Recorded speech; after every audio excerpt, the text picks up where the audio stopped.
Boss, Hmm. paano yan? Pag nag-repair kami, maalala ko lang, magpa-flashing kami Oh. gamit 141B. Hindi kaya pumasok yan sa accumulator? Iyon, Paano pag pinasok yung accumulator? Anong mangyayari? iyon. Yan gusto ko sa mga repairman. Sa tanong mo, napakahalaga ito, mga kapryon. Ang daming nasisira dito, ha? Ang tanong mo, nag-repair kayo, natural, nag-flushing kayo, nagpalit kayong compressor, flushing ng system ng 141B. Ang tanong, papasok ba sa accumulator? Yes, boss. Papasok. Ang tanong mo ulit, matatanggal ba yung 141B sa accumulator? Aba, hindi lahat. Okay, ganito ang kapryan. Ang loob kasi ng accumulator, ito, ayan ang accumulator natin na. Pag ikaw nag-flushing, nagpalit ka ng compressor, nag-flushing ka ng ng 141B, at hindi mo ito tinanggal, 100% kapryon. Kahit na ilang tangke ng nitrogen yan, hindi mo kayang tanggalin yan. Bakit ka mo? Ano ba ang klase nasa loob niyan? Paano ba ang loob ng accumulator? Bigyan kita, ha? Ito. Ito ang loob ng accumulator, ha? Yan mo yan, ha? Para magandang labanan natin. Okay, di ba? Ito ang accumulator mo. Ang sabi mo, pag nag-flushing ka 141B, natural, papasok sa accumulator. Ito. Pag ito pinasok ng 141B kapryon, hindi mo matatanggal yan kahit na ilan nitrogen pa yan. Tingnan mo ha, ito yung N. Yung N nandito sa pinakababa. Yung out nandito sa medyo taas. So itong dotted points na ito, nagre-represent ng R141B. Sige nga, ipa-flushing mo yan, system mo, ipa-flushing mo dito, ito, ipa-flushing mo dyan. Hindi mo, pag pinasok na ng 141B yan, hindi mo na kaagad matatanggal yan. 100% yan, hindi mo matatanggal yan. Ano mangyayari dyan? Natural, hindi mo alam. Ang akala mo, linasin mo ng 141B ng nitrogen, ang linis na ng system mo. Hindi mo alam, may portion na R141B ka dito. Ang pagkakaalam mo, malinis ang system mo. Pero nung pinaandar mo, hindi mo alam, may small amount dito ng R141B. Ano mangyayari ngayon? Una-una, hindi titino ang system mo. Pangalawa, masisiraan ka ng compressor. Bakit?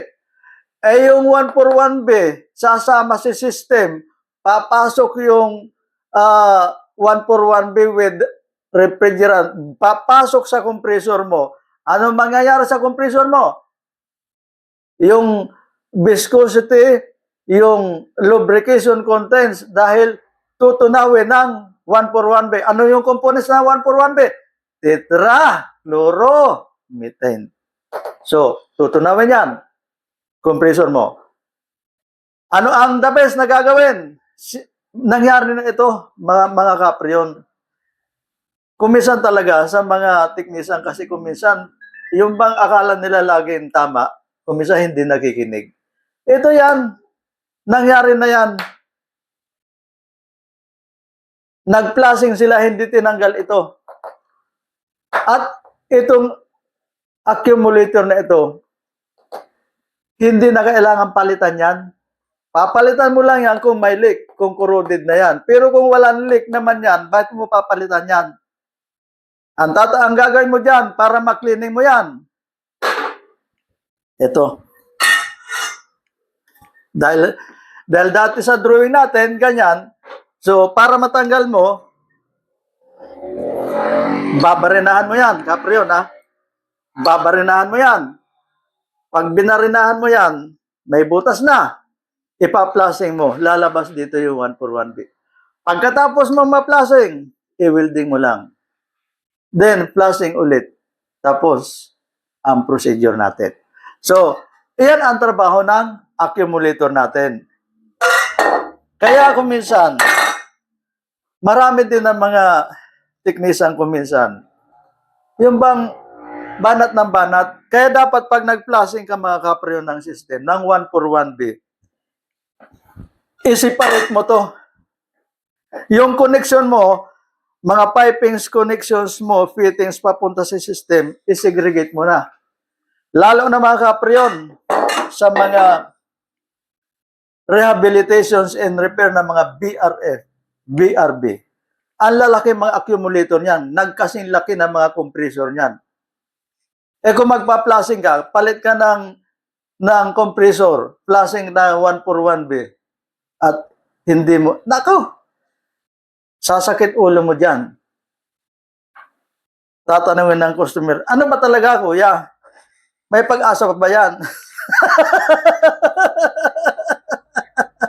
So, ito yan mga kapryon. Ha? Iyan ang the best dahil para maklining mo yan. Okay mga kapryon, ha? Marami pa tayong topics about dito sa accumulator. Actually mga kapryon, nandito dapat tayo. Oh, ayan, isa-isahin pa natin yan, no? Ang dami. Kaya, stay put lang kayo dyan mga kapryon, ha? Okay, next topic ulit natin. Para saan pa ba ang trabaho ng accumulator? Ano pa ba ang ibang trabaho niyan? Okay. O, paano mga kapryon?